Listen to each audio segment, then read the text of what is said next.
저는 개인적으로 취미가 뭐냐면, 갖다 버릴 거 없을까? 특히 집안에 지저분한 거 있죠. 집안에 혹시 지우는 거. 그래서 혹시 갖다 버릴 거 없나? 그럼 정말 이것저것 웬만하면 그냥 갖다 버려요, 수시로. 왜냐면 지저분한 게 좀. 그리고 교회도요. 제가 이제 전수할 때 이렇게 교회를 이렇게 1, 2년씩 하다가 다른 교회로 옮기잖아요. 그럼 딱 분위기가 있어요. 근데 제일 문제가 뭐냐면 그 교회가 좀 지저분하다. 그러니까 성경책도 여기저기 놓여 있고 청소 안 되고 그러면은 속으로 이 교회 괜히 왔다 이 생각이 들어요. 어떤 학자가 이건 제 말이 아니에요. 혹시 또 오해하지 마시고 어떤 학자가 이런 얘기를 해요. 가난한 집은 대체로 지저분하다. 그러나 부자의 집은 깨끗하다. 학자가 한 말이에요. 제가 한 말이 아니에요. 그래서 항상 저는 예배당을 될 수 있으면 깔끔하게 깨끗하게 그래서 이 교육관도 보니까 이전부터 뭔가 모르게 좀 침침하고 그래요. 그래서 언제 한번 그냥 싹 다 버릴 거 다 버리고 그래야 되겠다 했는데 또 오늘 우리 교우분들하고 같이 그냥 시간이 엄청 빨리 지나게 됐습니다. 예. 자, 오늘 우리 야고보서 1장 5절 지난주 이후에 보면은 참 귀한 말씀이에요. 왜냐하면 우리가 살아가면서 어쨌든 우리가 삶을 살 때는 사실 지혜가 있어야 됩니다. 어쨌든 지혜가 있어요. 지식과 지혜는 틀려요. 지식이 많다고 해서 지혜로운 건 아니에요. 여러분 경제학자가 주식 투자 잘하는 거 봤습니까? 없어요. 경제학을 아무리 통달해도 그 사람이 주식 투자 잘하는 사람은 별로 없어요.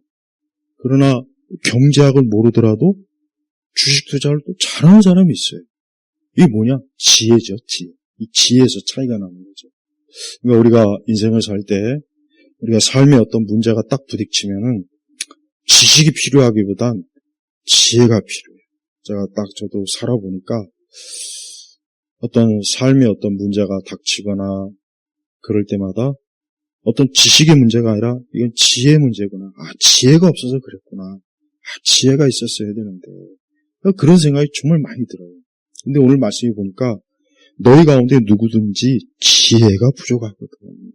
그러니까 우리가 이 땅을 살아가는데 뭔가 삶에 부딪히는 게 있거나 막히는 게 있거나 어떤 문제가 딱 닥쳤을 때 우리는 그때 딱 이걸 어떻게 하면 풀까? 어떻게 이거를 좀 해결할 수 있을까? 그때 지혜가 필요하더라고요. 지혜. 확실히 그래요. 정말 그래요. 그래서 돌이켜보면 그때 좀 지혜가 부족했구나. 그때 좀 지혜롭게 했어야 되는데. 이런 아쉬움이 남아요. 그래서 오늘 말씀해 보니까 너희 가운데 누구든지 우리 그리스도인이 누구든지 어때요? 지혜가 부족하거든 모든 이들에게 후하게 주시고 꾸짖지 않으시는 하나님께 구하리라. 그리하면 주실 것이다. 삶을 살다가 우리가 인생을 살면서 어떤 문제에 딱 봉착이 됐을 때 그때는 오늘 이 말씀을 꼭 기억해서 하나님 이 문제를 어떻게 좀 해결할 수 있는 지혜를 주세요. 어떻게 할까요? 그때 꼭 이 말씀을 기억해서 기도를 해야 돼요. 그럼 분명히 약속하신 대로 후하게 주시고 꾸짖지 않으시고 그러니까 하나님께서 분명히 구하는 자에게 주시는 거예요. 이게 참 중요한 말씀입니다. 우리가 삶과 죽음과 인생의 모든 우리가 걸어가는 그 모든 길에는 진짜 하나님의 지혜가 없으면 안 돼요. 하나님의 지혜가 있는 것과 없는 것의 차이는 너무 큽니다. 그래서 우리가 구약성경의 잠언이나 전도서 특히 이제 잠언은 대표적인 지혜서죠. 솔로몬의 잠언이잖아요. 거기 말씀 보면은 참 풍부해요. 또 복음서도 그렇고 성경은 확실히 우리에게 생명의 말씀이면서도 사람에게 어떤 말씀이냐 지혜를 주셔요. 그래서 앞으로 어쨌든 살아가면서 뭔가 딱 벽에 부딪히거나 어떤 문제가 생겼을 때는 이 말씀을 꼭 이렇게 다시 끄집어내서 어떤 지혜가 있어야 되겠구나. 그럼 하나님께서 반드시 하나님의 지혜를 주십니다. 그래서 우리 성도들이, 하나님의 자녀들이 살아가는 데 있어서 어떤 장애물이나 어떤 딱 막힌 그 담을 넘어갈 수 있도록 하나님께서 꼭 길을 열어주셔요. 그러면서 6절에 보니까 믿음으로 구하라 그랬어요. 의심하지 말고 믿음으로 구해라. 믿음으로 구하고 조금도 의심하지 마라. 의심하는 자는 바람에 밀려 요동하는 바닷물개 같다. 그러니까 하나님께서 이 6절의 말씀은 사실 모든 기도의 기본이죠. 우리가 믿음으로 구하라. 하나님께서 분명히 주실 것이다 했으니까 그것을 믿어라. 의심하지 말고. 의심하지 말고. 그러니까 얼마나 우리가 의심을 많이 하고 얼마나 우리가 참 요동하는 그런 물결 같으니까 이런 말씀을 주신 거예요. 이 말씀을 주신 이유가 뭐냐? 그만큼 우리는 하나님을 믿는다. 그래, 내가 믿음으로 구해야지. 이렇게 하면서도, 이런 말씀을 들으면서도 또 막상 이게 또 어떤 일로 인해서 기도하고 구할 때 의심이 오는 거예요. 막 의심의 파도가 막 넘쳐나는 거죠. 근데 그렇게 하지 말아라. 그러니까 그거는 이제 의심하는 자는 바람에 밀려 요동하는 바다 물결 같다. 바다 물결은 항상 출렁거려요.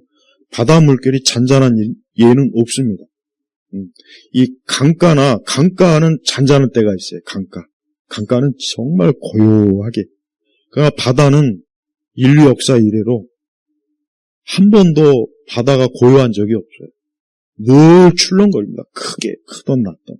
그러니까 하나님께서 우리 의심하는 사람을 바로 그 바다처럼 그 물결이 맨날 막 믿었다 안 믿었다, 믿는 것 같았다, 또 확신이 있는데 또 엄진하면 막 또 유심히 딱 밀려오고, 이제 그걸 얘기하는 겁니다. 근데 저는 이 말씀이 참 솔직히 어렵습니다. 저도 이거 어려운 말씀인데, 아니 분명히 이게 쉽지 않던데, 근데 우리는 하나님 말씀을 의지해야 돼요. 어쨌든 권위 있는 하나님 말씀을 우리가 의지해야지 내 감정이나 내 주관적인 그런 어떤 정서, 거기에 빠지면 안 됩니다. 그래서 주님은 그런 사람은 주께 무엇을 받을 것으로 생각하지 마라. 두 마음을 품은 사람은 그의 모든 길에 안정이 없다. 그러니까 두 마음이라는 게 뭐겠습니까? 의심하는 마음과 믿는 마음. 의심하는 마음하고 믿는 마음. 그러니까 이게 이제 왔다 갔다 하는 거죠. 이게 이제 계속 막 오르락 내리락 하는 거죠. 아주 물결이 출렁이는 것처럼 올랐다 내리랐다 오르락 내리락. 이게 어느 정도 있는 거는 우리 인간의 그 제약이 있으니까 어쩔 수 없는데, 근데 이 말씀이 의미하는 것은 뭐냐면 그게 아니라 불신앙이 항상 압도하는 걸 얘기하는 거예요. 불신앙이. 그러니까 정말 믿음이 확 강한 상태에서 붙잡고 계속 하나님께 나아가야 되는데, 그게 아니라 불신앙, 안 믿는 게 더 막 압도하는 거예요, 나를. 그걸 얘기하는 거예요. 그래서 우리 성도들은 우리 자신이 오늘 말씀을 우리 야고보서 이렇게 딱 배울 이때 앞으로도 그래요. 하여튼 의심하지 말자. 의심하지 말고 하나님을 믿고 또 구할 때 하나님을 믿음으로 의지하자. 그럼 하나님께서 반드시 내 믿음을 절대 하나님께서 실망시키지 않은 그런 하나님, 신실하신 하나님이니까 하나님을 믿고 의지하자.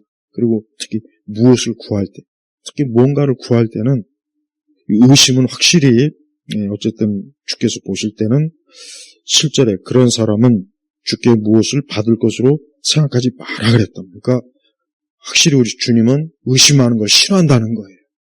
그걸 싫어하는 거죠. 그만큼 하나님에 대한 신뢰가 떨어진다는 거죠. 내가. 그러니까 그러지 말아요. 하나님은 신실하시고 마땅히 우리가 기댈 만한 분인데 그렇게 의심한다는 거는, 야, 나를 못 믿어? 그러니까 우리가 보통 살면서 그런 얘기 하잖아요. 나를 못 믿어? 근데 대체로 사기꾼이 그런 말을 또 많이 해요. 의외로. 근데 우리는 인간적인 상황 속에서 나를 못 믿어? 이런 말을 가끔 하고 듣기도 해요. 근데 하나님께서도 지금 그런 말씀 하시는 거예요. 나를 못 믿어? 나를 못 믿는 거야?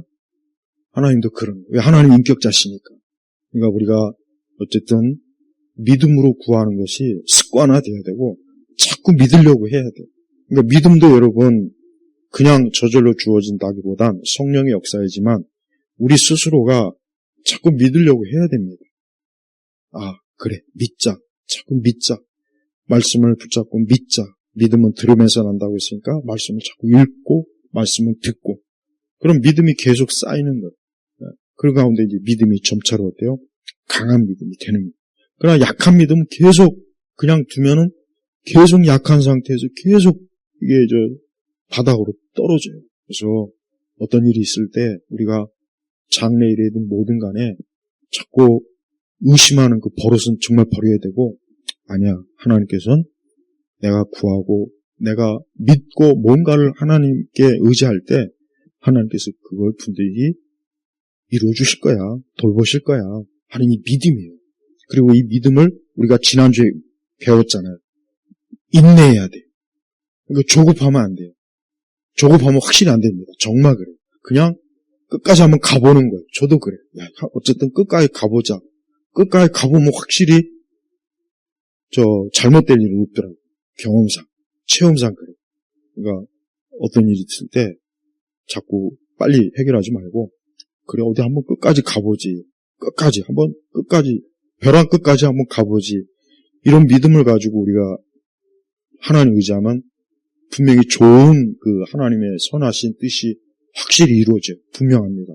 근데 이제 그런 믿음의 인내가 없으면은 이제 그냥 아예 그냥 처음부터 그냥 아우 안 되겠다 이거 빨리 이렇게 해야지 이거 큰일 나겠다 이렇게 돼버립니다.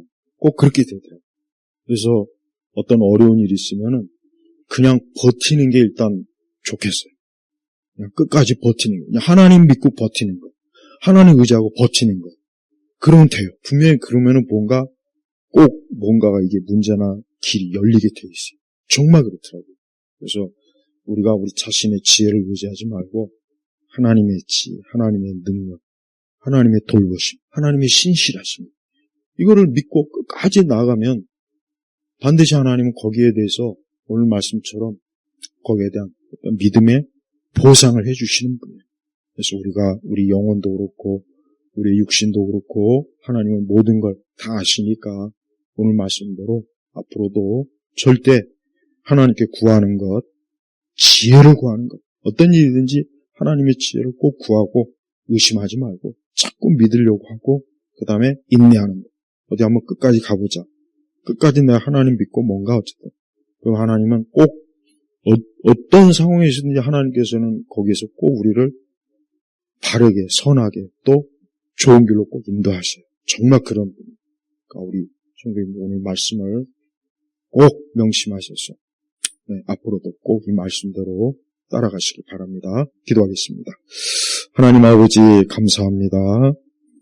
주여 지난 우리가 또 한 해나 또 지나간 것은 다 잊어버리고 또 앞으로 우리가 나아갈 길 정말 하나님께 지혜를 구하고 또 하나님을 의지하고 또 하나님을 믿으면서 우리가 한 걸음 한 걸음 나아가도록 이끌어 주옵소서.